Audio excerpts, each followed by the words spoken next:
नमस्कार दोस्तों, मैं दिनेश मालविया। रीट 2025 सफलता मंत्र। अंतिम समय में सही रणनीति के साथ करें तैयारी। टॉपिक नहीं पढ़े बल्कि रिवीजन पर फोकस करें। अंतिम समय में सही रणनीति कैसी होनी चाहिए, टॉपिक कौन से नहीं पढ़ने चाहिए, रिवीजन कैसे करना चाहिए, वीडियो में अंतिम समय तक बने रहेंगे, संपूर्ण जानकारी आपको मिलेगी। मिशन सफलता सही रणनीति के साथ करें तैयारी। रीट परीक्षा 2025 जिले में 3 पारियों में 37,000 अभ्यर्थी देंगे परीक्षा। गंगानगर की न्यूज़ है। लेकिन आपको रीट की तैयारी कैसे करनी है, इन टॉपिक के माध्यम से तैयारी करोगे तो 100% क्वालिफाई होंगे। ऐसे करें रीट एग्जाम क्वालिफाई। ऐसे करें समय प्रबंधन। आपको समय का ध्यान रखना है। समय के लिए एक ठोस समय सारणी बनाए। हर विषय के लिए निर्धारित समय पर ध्यान दे। और नोट्स बनाना, महत्वपूर्ण बिंदुओं के कारणों को संक्षेप में लिखकर नोट्स बनाए। इससे अंतिम समय में रिवीजन करना आसान होगा। समर्पित अध्ययन स्थल। एक ही ऐसा स्थान चुने जो अध्ययन के लिए उचित हो, जहां आपको कम से कम विकर्षण का सामना करना पड़े, यानी जहाँ पे आप व्यवस्थित तरीके से कंफर्टेबल महसूस करो, ऐसे स्थान को चुन लो। और नोट्स बना लो, शॉर्ट नोट्स, जो एग्जाम के समय आप पूरी गाइड नहीं पढ़ सकते हो, शॉर्ट नोट्स को पढ़ सकते हो। और समय प्रबंधन होना चाहिए, समय का यानी टाइम मैनेजमेंट कंप्लीट करें। यह करें, क्या क्या करें, सिलेबस की समीक्षा। रीट परीक्षा के सिलेबस जानना और उसकी गहन समीक्षा करना अत्यंत आवश्यक है। सभी विषयों के प्रमुख बिंदुओं की सूची बनाएं, यानी रीट में अभी तक आपने कौन कौन से विषय पढ़ लिए हैं, कौन से विषय का रिवीजन करना बाकी है, तो इसकी कंप्लीट समीक्षा होनी चाहिए। First hand practice. पिछले वर्ष के प्रश्न पत्रों ध्यानपूर्वक अध्ययन करें। इससे प्रश्नों के प्रकार और परीक्षा की संरचना का अंदाजा लगेगा। यानी पूर्व एग्जाम में पूछे गए प्रश्नों को अधिक से अधिक हल करें, जिससे आपको पता चलेगा कि एग्जाम के अंदर किस प्रकार के प्रश्न पूछे जा सकते हैं। मॉक टेस्ट का आयोजन। नियमित रूप से मॉक टेस्ट ले। इससे समय प्रबंधन का अभ्यास करने में मदद मिलेगी और आत्मविश्वास में वृद्धि होगी। यानी मॉक टेस्ट अधिक से अधिक करें, क्योंकि मॉक टेस्ट से आपको समय का प्रबंधन हो जाएगा, जिसकी वजह से आपके 2.5 घंटे में 150 प्रश्न कैसे किए जाते हैं, कंप्लीट आपका समय प्रबंधन हो जाएगा, जिससे आपका एक भी प्रश्न नहीं छूटेगा और सारे प्रश्न आप हल कर पाओगे एग्जाम के अंदर। यह बिल्कुल ना करें। क्या नहीं करना है आपको, अवसाद में न रहे, यानी चिंता न करें, टेंशन न ले। परीक्षा के ख्याल से आना मानव स्वभाव है, लेकिन इसे नियंत्रित करना जरूरी है। अत्यधिक तनाव से प्रदर्शन पर विपरीत असर पड़ सकता है। अगर आपकी तैयारी बहुत ही अच्छी नहीं है, कम भी है तैयारी, तो भी तनाव बिल्कुल न ले। आप ये समझे कि हमने तैयारी बहुत अच्छी की है, जिसकी वजह से आपका पेपर अच्छा हो सकता है। अगर आपने तैयारी बहुत अच्छी की और तनाव ले लिया, तो आपका तैयारी अच्छी होने के बावजूद भी पेपर आपका खराब हो सकता है। तो अवसाद बिल्कुल ना ले, अंतिम समय में नहीं पढ़े। परीक्षा की तारीख के नज़दीक आकर एकदम नए विषयों का अध्ययन करने से बचे। अब आपको नए विषय पढ़ने की आवश्यकता बिल्कुल नहीं, जो पढ़ा है उसका ही बार बार रिवीजन करें। सोशल मीडिया से दूर रहे। परीक्षा के दौरान अनावश्यक रूप से सोशल मीडिया का उपयोग बिल्कुल ना करें, क्योंकि रीट से संबंधित विभिन्न प्रकार की खबरें फैलाई जा रही है। तो आप बिल्कुल मोबाइल का 1-2 दिन तक, रीट का एग्जाम होने तक बिल्कुल भी प्रयोग ना करें। केवल अपनी आवश्यकता की चीज़ों के लिए मोबाइल का प्रयोग करें।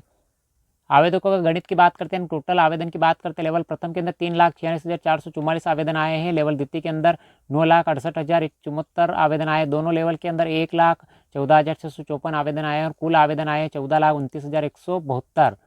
यहाँ सावधानी आपको बरतनी है कि नींद पर ध्यान रखें। नियमित और पर्याप्त नींद लेने का प्रयास करें, क्योंकि अंतिम समय में नींद आवश्यक है। नींद की वजह से आपका पेपर हल हो सकता है, और नींद पूरी नहीं होने से मानसिक चिड़चिड़ापन होने से आपका पेपर बिगड़ सकता है। इससे मस्तिष्क को आराम मिलेगा और ध्यान केंद्रित करने में मदद मिलेगी। तो नींद भरपूर, आप 6 से 8 घंटे के एग्जाम के समय कंप्लीट नींद लें। स्वास्थ्य का ख्याल रखें, संतुलित आहार लें, पर्याप्त पानी पिए। स्वास्थ्य अच्छा रहने पर मानसिक ऊर्जा भी बढ़ेगी। एग्जाम के समय स्वास्थ्य का ध्यान रखना जरूरी है, क्योंकि अंतिम समय अगर आपका स्वास्थ्य खराब हो गया तो आपका पेपर 100% बिगड़ सकता है। तो स्वास्थ्य का बिल्कुल ध्यान रखें। आप अधिक से अधिक पानी और तरल पदार्थों का प्रयोग करें। पुनरावलोकन करने का समय। तैयारी के किए गए अध्ययन का नियमित परीक्षण करते रहे, ताकि आप अपनी कमजोरी पर ध्यान दें। अब आप 1-2 दिन में अपनी कमजोरी पर बिल्कुल ध्यान दे सकते हैं, यानी आपने जो पढ़ा है वो काफ़ी है, सफिशियंट है। अब नए टॉपिक बिल्कुल पढ़ने की आवश्यकता नहीं है। जो पढ़ा हुआ है उसका ही रिवीजन करें। पहले यह करें, क्या करना है आपको, आधिकारिक वेबसाइट से जानकारी एकत्रित करें। परीक्षा संबंधी सभी जानकारी एकत्रित करें, जैसे कि एडमिट कार्ड और अन्य निर्देश। यानी एडमिट कार्ड अपना 2 से 3 दिन पहले ही निकाल लें, जिसकी वजह से आपको बाद में परेशान नहीं होना पड़े। अपना एक्शन प्लान बनाए। एक ठोस योजना बनाए, जिसमें पढ़ाई के साथ साथ रिवीजन और मॉक टेस्ट शामिल हो। अब आपको अंतिम 1-2 दिन में आपको पढ़ाई के साथ साथ आपको क्या क्या योजना बनानी है, क्या क्या सामग्री आपको एग्जाम के अंदर ले जानी है, यानी एग्जाम सेंटर तक आपको कब पहुंचना है, सारी रणनीति आप 1-2 दिन पहले बना लें। समर्थन समूह बनाएं। अपने सहपाठी या दोस्तों के साथ मिलकर अध्ययन करें। यह एक प्रेरणादायक वातावरण बनाएगा और परेशानियों को साझा करने में मदद करेगा। यानी आपके एग्जाम के समय समर्थन ग्रुप के अंदर पॉजिटिव फ्रेंड होने चाहिए, नेगेटिव बिल्कुल नहीं होने चाहिए। पॉजिटिव, अगर आपकी तैयारी कम भी है या जैसी भी तैयारी है, तो कोई बात नहीं, एग्जाम निकाल लेगा, पास कर लेगा, ऐसे दोस्त होने चाहिए। और जो नकारात्मक दोस्त है उनसे अभी एग्ज़ाम के समय दूरी बना ले। इस तरीके से अगर आप एग्ज़ाम की तैयारी करोगे अंतिम समय में तो आप रीट क्वालिफाई हो जाओगे। रीट परीक्षा 27-28 फरवरी को प्रदेश में 14.25 लाख से अधिक आवेदन आए हैं। सफलता का मंत्र टॉपिक्स नहीं पढ़े, रिवीजन पर करें फोकस। यानी आपको बिल्कुल टॉपिक्स पढ़ना ही नहीं है, अब केवल रिवीजन ही रिवीजन करना है, क्योंकि 2 दिन में आप टॉपिक कंप्लीट नहीं कर पाओगे, आपको रिवीजन करना है अभी तक जो पढ़ा है। पुनरावलोकन की आवश्यकता है, सिर्फ रिवीजन पर ध्यान केंद्रित किया जाए। परीक्षा की तिथि नजदीक होने के कारण नए टॉपिक्स को पढ़ने के बजाय जो कुछ भी पहले से पढ़ा गया है उसके पुनरावलोकन यानी रिवीजन की आवश्यकता है। इससे अभ्यर्थियों का मनोबल मजबूत होगा और वे परीक्षा में अच्छा स्कोर कर पाएंगे। सिलेबस के विभाजन पर जोर, सिलेबस से भूगोल, भारत का भूगोल और राजस्थान के भूगोल के अनुसार बांटकर रिवीजन करना चाहिए। विभिन्न यूनिट से महत्वपूर्ण विषय जैसे सौरमंडल, भूकंप, पर्यावरण संरक्षण पर प्रश्न पूछे जा सकते हैं। रीट 2025 का परीक्षा पैटर्न अभ्यर्थियों को ध्यान में रखना चाहिए, जिससे बाल विकास एवं शिक्षण विधियाँ, गणित और पर्यावरण अध्ययन जैसे महत्वपूर्ण विषय शामिल है। तो आपको जो SST वाले हैं उनको भूगोल और राजस्थान के भूगोल को बांटकर रिवीजन करना चाहिए, और जो लेवल 1 के हैं उनको शिक्षण विधियाँ, बाल विकास और गणित पर्यावरण के महत्वपूर्ण टॉपिक पर ध्यान देना चाहिए, जहाँ से एग्जाम में प्रश्न पूछा जाता है। भाषा और शिक्षा मनोविज्ञान, किसी भी क्षेत्र में सफलता के लिए ठोस योजना बनाना आवश्यक है। अभ्यर्थियों को अपनी पढ़ाई शुरुआत में भाषा और शिक्षा मनोविज्ञान से करनी चाहिए, क्योंकि यह विषय अवधारणात्मक है और अन्य तथ्यात्मक विषयों को अंतिम समय में अधिक पढ़ना चाहिए। आपको सबसे पहले शुरुआत में अवधारणात्मक विषय यानी मनोविज्ञान और भाषा को पढ़ना चाहिए, क्योंकि अप्लाइड सब्जेक्ट है और अप्लाइड सब्जेक्ट को कंप्लीट पढ़ना चाहिए। उसके बाद अंतिम समय में आपको तथ्यात्मक सब्जेक्ट को पढ़ना चाहिए।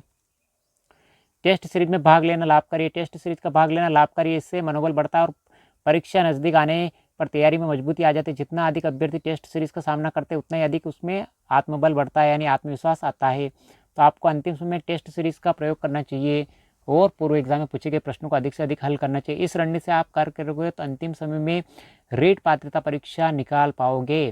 तो कैसा लगा वीडियो? लाइक शेयर सब्सक्राइब जरूर करें और अपने दोस्तों के साथ इस वीडियो को जरूर शेयर करें। मिलते हैं अगले वीडियो। Thank you.